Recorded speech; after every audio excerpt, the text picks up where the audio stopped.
Donc, nouvelle lune, on est bien d'accord que vous suivez tous, conjonction lune-soleil.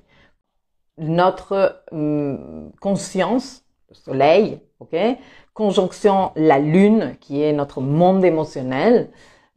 La conjonction est une fusion de forces.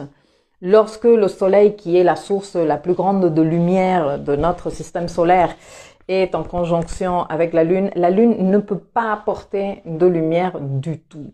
Ok?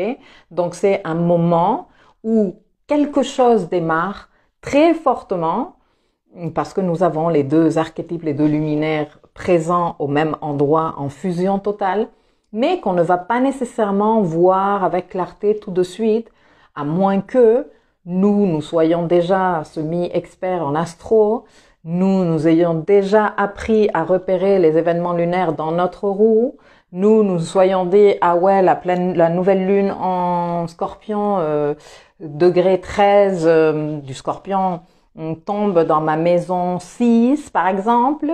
Ah oui, moi je veux arrêter de fumer, par exemple, et tu te sois préparé en amont pour marquer le coup avec une intention, une présence et une conscience particulière. Ça, c'est une façon d'utiliser nouvelle lune que je te recommande énormément. C'est pour ça que si je viens te parler à chaque fois, et c'est pour ça que je fais des formations et que je vous montre dans le programme Architecte de ma vie comment aller repérer dans les outils gratuits les lunaisons dans l'année, comment te prévoir tout ça. C'est pour ça que j'ai fait le Moonbook et c'est pour ça que je fais tout ce que je fais. Bref. Si toi, t'es aujourd'hui par ici et que tu te dis, ah ben tiens, cette meuf, elle parle de quoi, ça m'intéresse, sache que dans les jours à venir, il va se tenir cette nouvelle lune et que pour nous tous va démarrer quelque chose. Le truc est que chaque démarrage, parce qu'on est d'accord qu'on a une nouvelle lune tous les mois, chacune dans un signe différent du zodiaque, et que toutes les années, on a une nouvelle lune en Scorpion, par exemple. Dis-toi que toi, tu as en effet Scorpion en maison 6.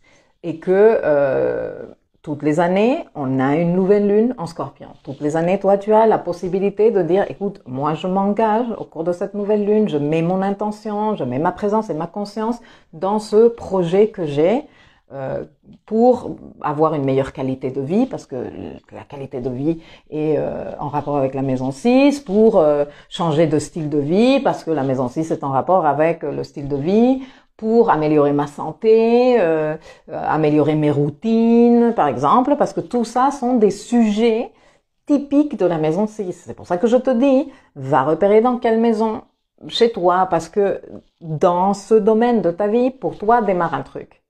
Et je sais que vous avez normalement l'habitude de me dire, mais si moi je veux pas démarrer un truc dans la maison 6 et moi ce que je veux c'est démarrer un truc dans la maison 7, eh bien tu attends à la prochaine nouvelle lune qui sera dans la maison 7.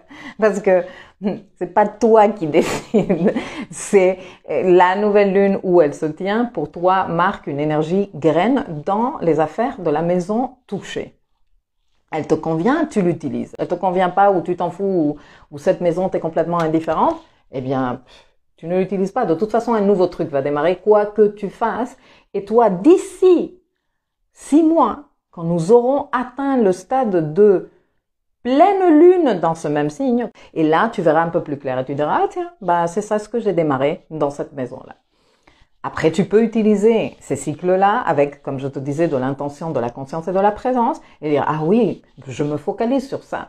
Et une bonne façon de t'engager avec ton projet, c'est que à chaque fois que la lune passe par les mêmes degrés du Scorpion, donc une fois par mois, toi tu fasses un petit geste pour ancrer ton intention, que tu te cales dans ton agenda, que tu te mettes un post-it. La lune est en Scorpion ces jours-ci à nouveau, ou ce jour-ci, ce serait pas mal d'aller faire un bilan marche arrière, combien j'ai avancé dans le projet que j'avais, est-ce que je suis arrivée, est-ce que je veux pas faire des ajustements, est-ce que j'ai pas besoin d'adapter un peu ma stratégie, etc., etc.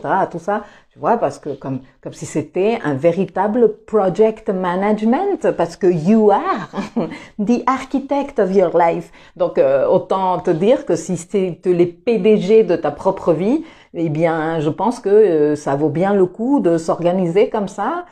Peut-être pas pour toutes les nouvelles lunes, mais pour celles qui sont particulièrement importantes pour toi, parce qu'elles tombent dans des maisons dont les affaires t'intéressent particulièrement ou parce que elles touchent par conjonction à 2-3 degrés des planètes à toi et toi tu te dis ah là c'est important, tu vois, en fonction de la planète bien sûr, etc., etc. Bref,